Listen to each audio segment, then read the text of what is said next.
Welcome to the Horrorfest. We are discussing the last voyage of the Demeter.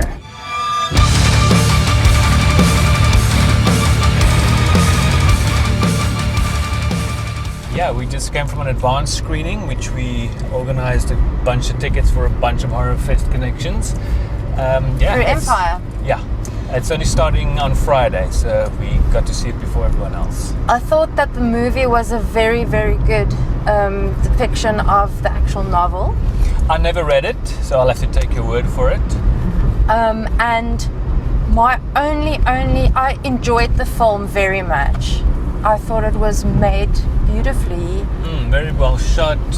Acting's great. Yes. Soundtrack, ticked all the boxes. It did tick all the boxes, and a few very nice jump scares.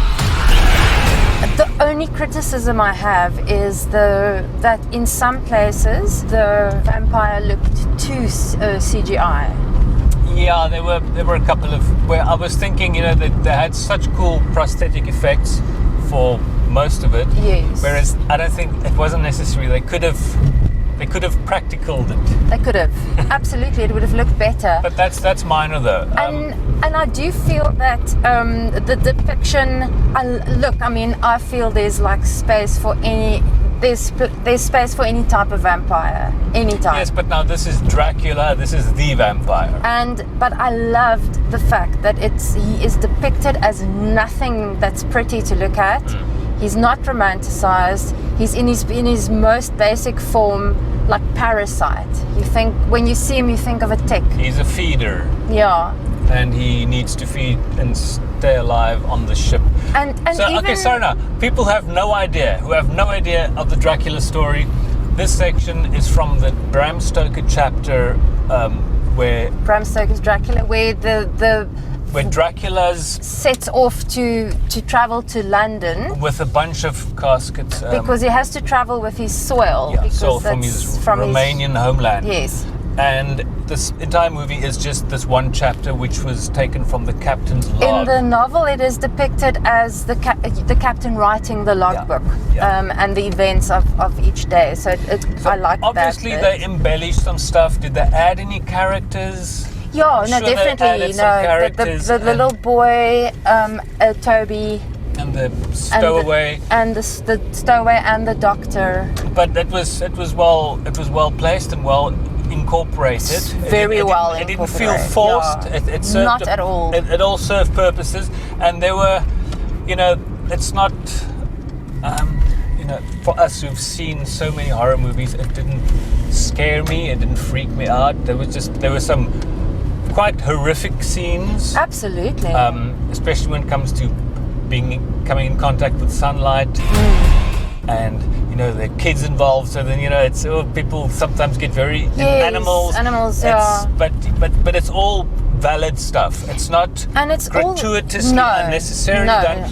Absolutely. It makes sense for this scenario where you have a vampire on board and it needs to feed. Yes, and that's the basics of it. And I know that the director wanted to depict him as being frail in the beginning, and they definitely achieved that and it's good that they did that because he's very weak in that state and very vulnerable in that state. Yeah. And I'm not going to say whether they did or not, but if you've seen the original Nosferatu, the scene where he comes out of the coffin in the hold, Francis Coppola also did a version of it in his Dracula. Yes. So I was wondering if they were going to do it in this movie, but I'm not going to say whether they did or not. That's why I wore my Nosferatu shirt. Yes. This is actually our Terminatrix Nosferatu shirt as opposed to our Macabre Ensemble Nosferatu shirt. If you know the Nosferatu as well as we do, because we've performed the soundtrack to it many times, you will notice one or two very delicately placed homages, but you really have to know, I think, you really have to know Nosferatu. It wasn't so obvious the director, André Øvredal, he did Trollhunter, which was I love cool that. movie. Yeah. Scary stories to tell in the dark, which was cool. And one friend of ours, Tim, mentioned it again the other day, that the autopsy of Jane Doe, which we still haven't seen, it's on our list, on our watch list. We still haven't gotten to that. It's a very, very long watch list. But apparently that's also a very good movie. So he's got a very good track record. Yes. And I think this one it's a good addition. It's just such a, you think that some stories are tapped out and just kind of revisited over and over and over again, but that's the cool thing about this, that they just took this one chapter from the Dracula novel and turned it into its whole own thing. Yes, and it is the part of the novel where he really is at his most vulnerable. And I think that they brought that across really well.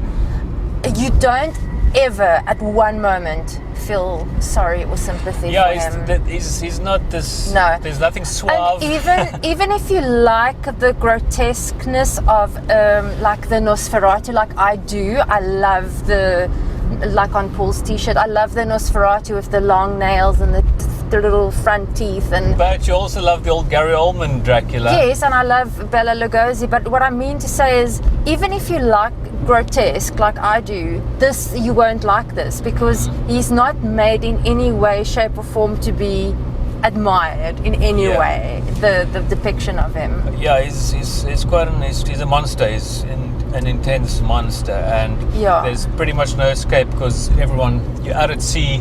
They do have weapons, but it's kind of no, it's no match.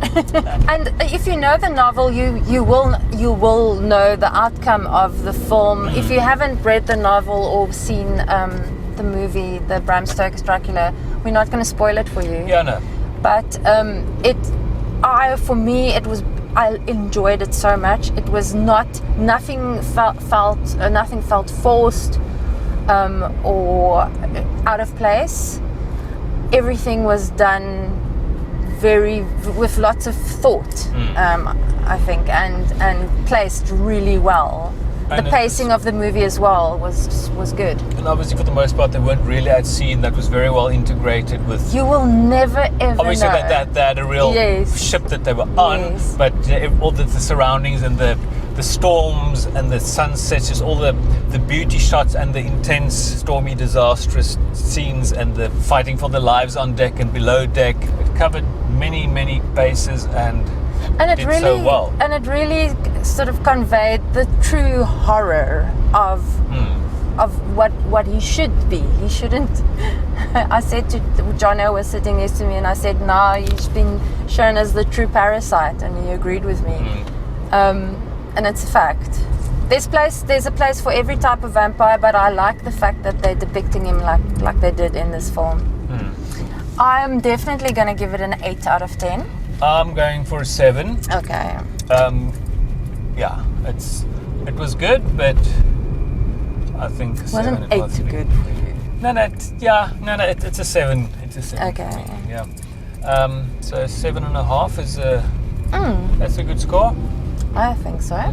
Apparently, it didn't open so well I think if it's just in the States or internationally. I think it was in the States. It didn't open so well, but I don't give a fuck about a movie's box office. No. Because that doesn't mean anything. A movie isn't as good as its first weekend.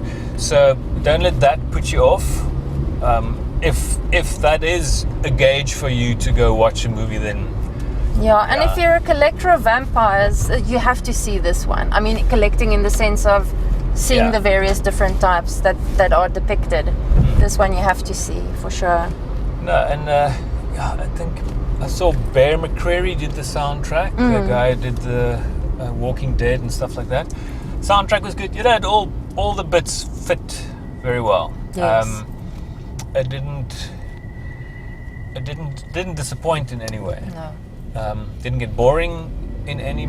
I mean, we were sitting eating our popcorn, waiting for the movie to start. I thought so, and it would be probably going to be like 20 minutes of loading the cargo and getting on.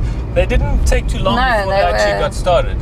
The pacing was fantastic because at no point did you feel, no, okay, now we're wasting time here. Now it felt, the timing felt really right and well managed.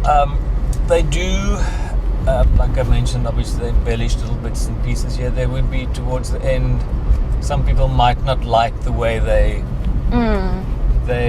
it's like this movie we watched, The Invitation. We might review it if they didn't shoot this little, as the credits ended, they added this little bit to it. If they skipped that, it would have been much better movie. But I don't know if it would be the case with this one, if what they added on was necessary. Do you think? No, I absolutely feel... Without spoiling anything? No, I absolutely feel it was necessary. Okay. In two ways, to depict the ending of that chapter and to wrap up the story for the film. Yeah. The But now, characters. it's also a case of, well, do they want the audience to think there might be some kind of a sequel, which is kind of silly in a way because we know where the Dracula story goes and what happens. So they can... But then... Quentin Tarantino can change World War II history and Hollywood 60s Hollywood movie history. So well, then Quentin will have to do it. Then Quentin can, so why can't they then just twist and turn the Dracula myth a little bit more? And since they already now bulked it up a bit with characters and scenarios. And like I said, there will come some brutal scenes. Some people would have found pieces quite scary. Funny bit. We watched just before the movie, the Nun 2's trailer came on again. Yes. And Sonia said, I'm not gonna get a scare again in the same place that I did 3 times before. We did the trailer reaction, which you can check up in the corner there. And Sonia got nailed twice in a row. Yes. For the same fright. I have now been nailed in the freaking cinema again. So it is now it's impossible for you to get nailed on that scare in the movie. If I get scared again at that point in the movie, then there's something wrong with me. We're hoping to maybe do advanced screening for the Nun 2 as well. So keep an eye on... Watch the space. On the South African Horrorfest Facebook, Instagram and everywhere. We'll be posting updates on that. Give us a like and a subscribe. Yes, please. Please, please. Oh, please, like us. You like us. You really like us. We did put together a little featurette. We got loads of footage from Empire. So we put a little featurette together without major spoilers. No spoilers. So you can check out click it in the corner there if you want to see a little bit extra director and actors just giving some comments on the movie and some little behind the scenes bits. If you haven't yet, please like and subscribe. It's very easy. And notifications, wada, so you can know when we upload anything. We'll be doing whatever we can, however we can, just for you. Just for you. Catch you next time. Bye. Bye.